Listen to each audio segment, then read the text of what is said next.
জাগ্রত হতে হবে। ষড়যন্ত্রের ফাঁদে পা দেওয়া যাবে না। ফাঁদ পেতে রেখেছে। আজকেও নিষিদ্ধ ঘোষিত দল রাজপথে মিছিল করেছে, যদিও পত্রিকায় লিখেছে এটা মিছিল নাকি দৌড় প্রতিযোগিতা তা বোঝা যাচ্ছে না। খেয়াল করেছেন? মানে মিছিল না দৌড় প্রতিযোগিতা এটা বোঝা যাচ্ছে না, কিন্তু তারপরেও তো করেছে, তারপরেও তো হয়েছে কিছু। ঠিক না বে ঠিক? মানে কিছু তো হয়েছে। এই যে কিছু হইতে হইতে এক সময় অনেক কিছু হয়ে যেতে পারে না, পারে না? এজন্য সচেতন থাকার দরকার আছে না নাই? শুরুতেই বলে রাখি, তাওহীদি জনতা যদি হয়ে থাকেন, মসজিদের সাথে সম্পর্ক, মাদ্রাসার সাথে সম্পর্ক, দ্বীনের সাথে সম্পর্ক, আল্লাহ ও তার রাসূলের সাথে সম্পর্ক রাখতে হবে। রাসূলের জীবনীতে নাই যে আবু জেহেল মারা যাওয়ার পরে সাহাবীদের বলেছে নাও লাশটারে পুড়াও, আছে নাকি? আবু লাহাবের মৃত্যুর পরে লাশ পুড়ানোর তাগিদ দিয়েছেন? দেন নাই। আল্লাহ রাসূল সাল্লাল্লাহু আলাইহি সাল্লাম যেহেতু জীবনে কোনো লাশের পরে এরকম আচরণ তো করেনি নাই, বরং একটা লাশ নিয়ে যাচ্ছে, সাহাবী রাদিয়াল্লাহু তাআলা আনহুগণ বললেন এই লোকটা জাহান্নামী। কি বললেন? কি বললেন? এই লোকটা জাহান্নামী। আল্লাহ রাসূল সাল্লাল্লাহু আলাইহি সাল্লাম বললেন তোমরা এই কথা কেন বললে? বলল তার দুনিয়ার পরের আচরণ ভালো ছিল না। আল্লাহর নবী বললেন তোমরা জাহান্নামী বলতে পারো না, কারণ জাহান্নামের মালিক কে? আল্লাহ রাব্বুল আলামিন। তিনি চাইলে তাকে জাহান্নাম দিবেন, তিনি চাইলে তাকে জান্নাত দিবেন। আল্লাহর উপরেই এটা ছেড়ে দাও, আল্লাহর উপরেই এটা রেখে দাও। তোমরা বলার ইখতিয়ার তোমাদেরকে দেওয়া হয় নাই। আর একটা লোক যাচ্ছে, বললো এই লোকটা জান্নাতি। আল্লাহ রাসূল বললেন এটাও তোমরা বলতে পারবা না, কারণ জান্নাতের মালিক আল্লাহ, জাহান্নামের মালিক আল্লাহ। তোমরা এটা আল্লাহর উপরে ছেড়ে দাও। আল্লাহ নবী সাল্লাল্লাহু আলাইহি সাল্লাম বলেছেন যে মারা যায়, মারা যাওয়ার পরে তার খারাপটা আলোচনা করো না, বরং তার ভালোটা আলোচনা করো। ভালোটা আলোচনা করলে আল্লাহ রাব্বুল আলামিন ভালোটা নিয়ে যদি খারাপটা ক্ষমা করে দেন, এটাই তার জন্য প্রাপ্তি হবে। সুতরাং খারাপের সাথে আল্লাহ রাসূলের সম্পর্ক ছিল না। আল্লাহ রাসূল সাল্লাল্লাহু আলাইহি সাল্লাম খারাপকে কখনো উৎসাহ তো দেনই নাই, বরং খারাপটাকে প্রমোট করেন নাই, খারাপটাকে বারবার সামনে নিয়ে আসেন নাই। আর আমরা খারাপটা নিয়েই পড়ে থাকি। দেখবেন একজন 10টা কাজ করেছে, এই 10টা কাজের মধ্যে একটা কাজ যদি ভুল হয়, ও 9টা কাজ সব বাদ। ঠিক না বে ঠিক? এই কাজগুলো করা যাবে? যাবে না। যেহেতু সিরাতুন নবী সাল্লাল্লাহু আলাইহি সাল্লাম মাহফিল আলোচনা করবেন মাওলানা তৈয়বুর রহমান, আমাদের শ্রদ্ধাভাজন বয়োজ্যেষ্ঠ ওলামায়ে, আমাদের শ্রদ্ধাভাজন বয়োজ্যেষ্ঠ এবং পিতৃতুল্য আলেমে দ্বীন, উনি আসবেন। আলোচনা করলেন জুলফিকার আল মাহমুদ, যিনি আমার পিতৃতুল্য এবং অত্যন্ত স্নেহ করেন, ভালোবাসার মহব্বতের একজন মানুষ। এছাড়া আলোচনা করেছেন হাসান আল মামুন লাল ভাই, যিনি আমাদের এই অঞ্চল শুধু নয় গোটা বাংলাদেশে একটি সুপরিচিত প্রিয় মুখ, দ্বীনের মুজাহিদ হিসাবে, দ্বীনের মুফাসসির হিসাবে, কোরআনের মুফাসসির হিসাবে সারা বাংলাদেশে আলোড়ন সৃষ্টি করেছেন। এবং সার্বিক ব্যবস্থাপনায় সাইফুল্লাহ বিন কুরবান ভাইও হয়তোবা ফাঁকে ফোঁকে কথা বলে নিয়েছেন।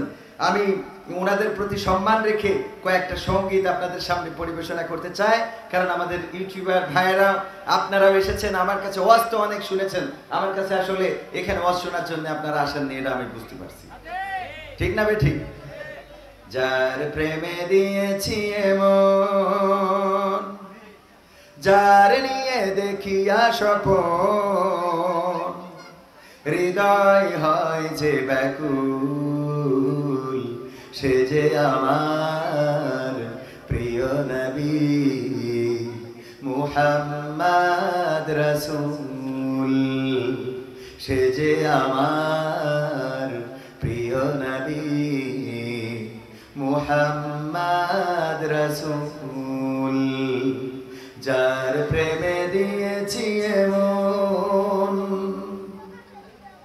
মন ছুটে যাই যার টানে,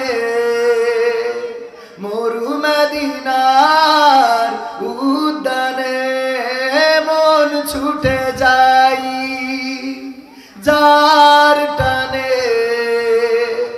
মরু মদিনার উদ্যানে, সুভাষ ছড়াই বিশ্বব্যাপী, সুভাষ ছড়াই বিশ্বব্যাপী, গন্ধরাজ যে ফুল, সে যে আমার প্রিয় নবী মুহাম্মদ রাসূল, সে যে আমার প্রিয় নবী মুহাম্মদ রাসূল, যার প্রেমে দিয়েছি মন উদাসী মনের দানে, তারেই শুধু কাছে টানে, যার প্রেমেরই আর তো না দে মন যে আমার শুধুই কাঁদে, মন উদাসী মনের দানে, তারেই শুধু কাছে টানে, যার প্রেমেরই আর তো না দে মন যে আমার শুধুই কাঁদে, যার বিরহে পাগল পারাই, যার বিরহে পাগল পারাই, রোই আমি মশগুল, সে যে আমার প্রিয় নবী মুহাম্মদ রাসূল, সে যে আমার প্রিয় নবী মুহাম্মদ রাসূল। আর একটু জোরে বলা যাবে না?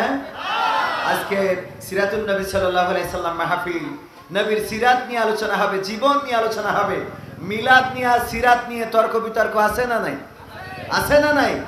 একদল কয় মিলাদুন নবী করা যাবে, সিরাতুন নবীর দরকার নাই। আর একদল বলে সিরাতুন নবী করা যাবে, মিলাদুন নবীর দরকার। কিন্তু মিলাদ এবং সিরাত দুইটারই দরকার আছে না নাই?